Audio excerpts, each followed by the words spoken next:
The reason to see a specialist is an important one. Here at Georgia Urology, myself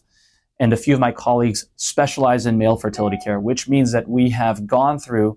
the appropriate training, not just through residency, but often through fellowships in male infertility that provide us the skill set in order to offer you the entire menu of options that are available to you. And that means not just vasectomy reversal care, but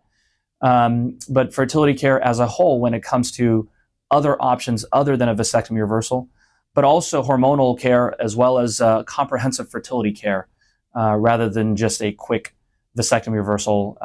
shop.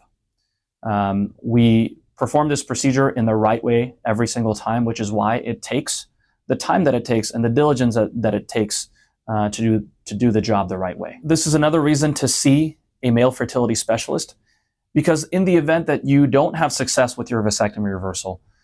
you're still in the right hands to guide you through the journey of infertility, whether it comes to further testing, possible repeat reversal procedure, or even sperm retrieval procedures that would be possible for procedures like IVF or in vitro fertilization.